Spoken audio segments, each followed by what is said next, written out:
Hi everyone, welcome to Scarlett's Intuitive Life. Today I'm going to be making stuffed bell peppers.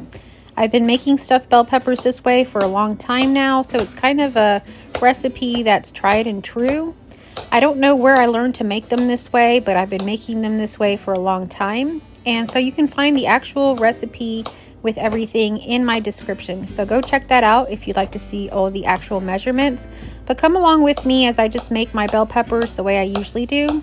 I'm starting off by chopping some onions. So you're going to get some like white or yellow onions and go ahead and chop the whole onion. So I'm using a whole entire onion. And go ahead and chop that. What you're going to do is you're going to use some of this in your mixture that you're going to saute with the ground beef. So the ingredients you're going to use for this are the onion, some big bell peppers, about 4, some rice, some ground beef, and some various seasonings and some cheese to top. So I'll show you how to do that. These are the big bell peppers. As you can see, they're really big and we're going to be stuffing those. But the tops, we're going to use the bell pepper part of the tops to cook up and saute with our meat mixture. My oven is set to 350 degrees. I went ahead and put the bell peppers that I have into the oven while I'm chopping and cooking everything else up. This will kind of soften the peppers. I particularly like my peppers to be quite soft. So I know some people can like to blanch their bell peppers or cook them a little bit, boil them. But what I do is just simply put them in the oven while I'm doing the rest of the meat mixture. So now I'm chopping up the bell peppers. These are just the tops. I'm using most of the bell pepper tops. I think I'm saving 1 or 2 for a salad I'm doing tomorrow. But you can use yours to taste how much you want of the bell peppers. But again, check that recipe description for actual measurements if you want to follow a recipe. So I like to use a mixture of onions and bell peppers and the ground meat. So I saute that up on the stove. So I have a pan up there that is already preheated and I'm already putting, the onion in there, and now I'm putting the bell pepper in there. I don't really use oil. The ground beef itself has quite a bit of oil. So depending on the type of ground beef you use, you'll get more or less oil. I use some regular ground beef, kind of like the cheaper kind, and that's plenty of oil and grease for the bell peppers and onions to saute in. So I'm using half of a pound of the ground beef, and I got my ground beef at Walmart. If you look at Walmart for these yellow tags, you can sometimes find the clearance. And so as you can see, I got that pound of ground beef for $2.66, which is a great price. The meat doesn't taste bad. It's not expired, anything like that. It's just they're trying to clear it. And if you put it in your freezer, you can use it at any time and it'll be fine. We have a big deep freezer that we store all of our meats. So we'll find kind of the clearance meats throughout the times that we go to the grocery store. And we'll just store everything in our deep freezer. So most of our meat is pretty good priced. So this seasoning here is called Knorr's tomato, and this is a really good seasoning to use. But if you don't have this, you can use, salt, pepper, garlic powder, onion powder, whatever you like. This is kind of like got a little bit of a tomato soup sort of flavor to it. It's like a tomato bouillon. I have this caramelized onion Kinder's seasoning. It's really good, but it's equatable to using like some onion powder and salt. I'm using some salt and some pepper as well. But you can use whatever seasonings you like to use in your bell pepper. I know some people like to use paprika. Some people like to use a little bit of oregano or Italian seasonings. I'm doing mine a little bit more Tex-Mex based. So I already have my rice cooked. I cooked it in my rice cooker. I'm using mozzarella cheese for this recipe, but you can use cheddar or whatever you have, Fiesta blend.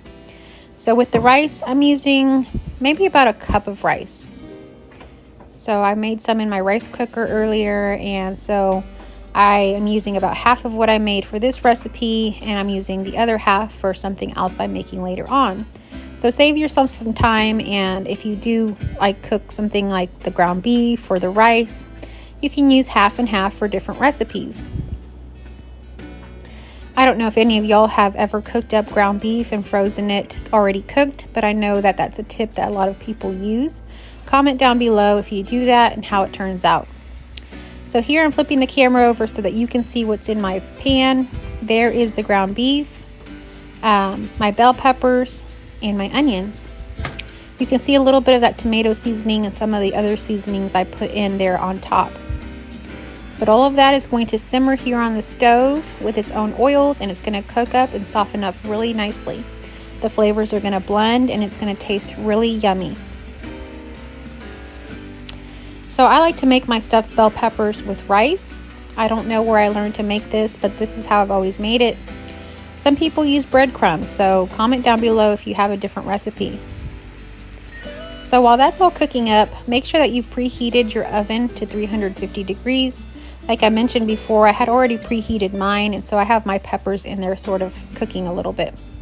Alright, so now that the ground beef and the onions and bell peppers are pretty much cooking up pretty good, I'm going to slowly add in some rice. And the rice is also going to soak up some of that flavor. So go ahead and put your rice in there. This is already cooked rice. The way I cooked my rice was just with some water and a little bit of oil, so it really doesn't have any flavoring to it. It's just going to soak up the flavoring from what is in this pan.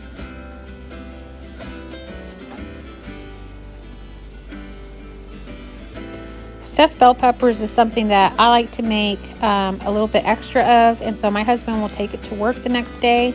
So we'll usually eat about one or half of one each, and that'll be plenty, and then he'll take the rest of them for work. So it's an easy way to make some take-along lunches as well. I've seen people make stuffed bell peppers Italian style and also kind of like this Tex-Mex style. I make them more the Tex-Mex style, and I'll show you my special ingredient in just a little bit. So I'm putting in a little bit more rice slowly so that it can just kind of incorporate with everything. Looks like I've put most of it in now. My sink is over there, so I'm just kind of putting everything that needs to be washed over there in the sink.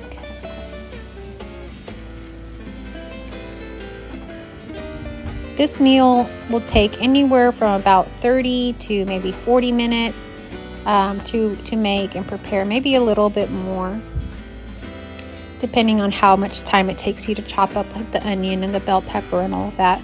But it's a pretty simple meal that you can make. You can also make this meal ahead of time and then have it ready to go, where you just kind of heat it up the next day. So it's a good one to make ahead as well. Alright, I'm choosing to add in a little bit more of that tomato. If you are curious about the Knorr seasoning, if you've never tried it, I definitely recommend it. It's a good seasoning to have. You can add it to various recipes and it gives the recipe a good flavor. I really like using this tomato one, and I love using the chicken one. You'll find me using it in almost all my recipes. You'll find this Knorr seasoning in the Hispanic or Mexican aisles at the grocery store. Alright, so now I'm just turning down the heat and just kind of letting it simmer there for a little bit, and I'm about to show you my special ingredient. So I have some extra little ground beef I was going to use there for something else, but I'm looking for some salsa. If you have some thick and chunky salsa, or even just some regular salsa, you can put in some of that, okay? So I'm adding in a little bit extra ground beef from that other half of the ground beef that I had already cooked up, just because I think it needs a little bit more. In my family, we like a little bit more meat-based than vegetable-based. We like a little hearty type of bell pepper. So this is the salsa that I'm using. It's the thick and chunky, and this comes from Walmart. Growing up, we always used a salsa called Pace. It's just the off-brand of the Pace salsa. I'm putting it in. It's about maybe half of a cup of salsa. And people that make the stuffed bell peppers Italian style, a lot of times they'll use pasta sauce or marinara sauce in place of what I put in there as a salsa. So So this just gives it a little extra flavor, and it also keeps everything really nice and moist and helps everything to cook down and be a lot softer. So everything's coming together well. It's all cooking together, and all those flavors are really starting to mix together, and the kitchen smells so good. All right, so now we're going to get everything ready here to go ahead and stuff those bell peppers. So I'm getting out a little trinket here so I can put that hot baking dish on top. So here is the bell peppers out of the oven. They're a little bit softer. The pan is hot, so I'm putting it down there. And I'm just going to go ahead and use a regular spoon and spoon in this meat mixture with the vegetables, our bell pepper and onion and the salsa. That's what it looks like. And so I'm just gonna go ahead and spoon it all in there and try to get as much as I can into each bell pepper. If you don't like the really big bell peppers this way, or you don't like them to be the tall way, you can slice them lengthwise into halves, and that's another way to do it. And you can still get a lot of the mixture in there, so that's another idea.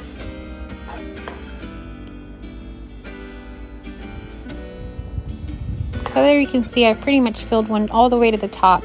You want to press down as well and just make sure that you filled it all the way. I have quite a bit of mixture there, so I want to make sure that I use all of it up. The bell peppers are quite hot. I'm kind of burning my hands a little bit there. But go ahead and fill up your bell peppers.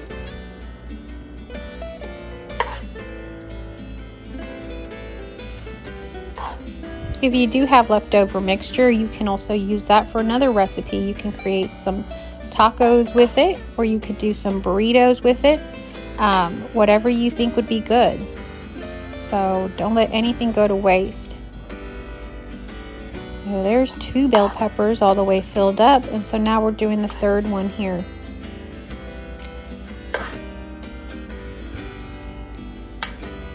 They had some really nice big bell peppers at Walmart this week, and so as you can see, they're pretty big. But I still have quite a bit of mixture. You know, this mixture does extend a lot when you add onions and bell peppers to it, and that bit of rice.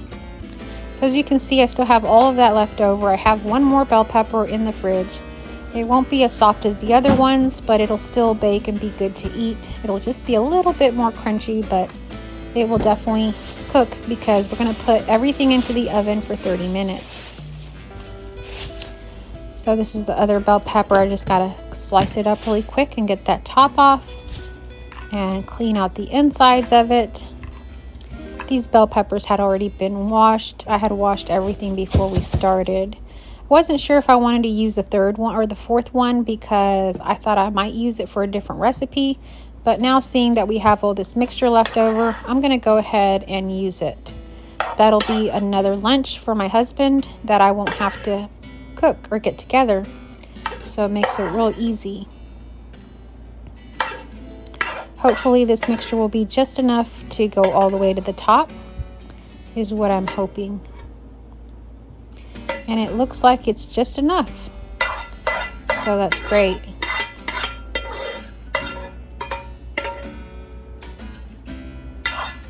I'm just putting a little bit more into the rest of them.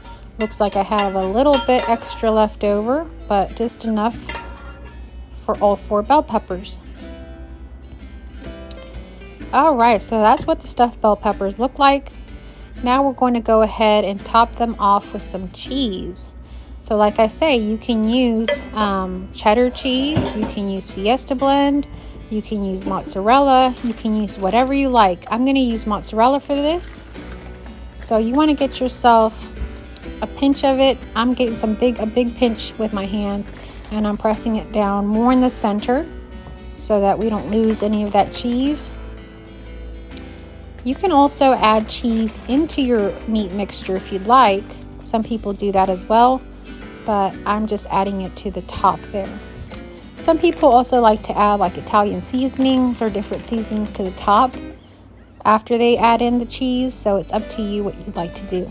I'm just going to add the cheese, and it's going to be going straight into the oven at 350 degrees for 30 minutes. I'm going to put it in the center top rack. And this is what they look like. They're all done and they're ready to eat. Y'all, these were so good. We really enjoyed them for dinner. I hope that you'll try this recipe. It's a good one. Thank y'all for watching. I'll catch y'all on my next video.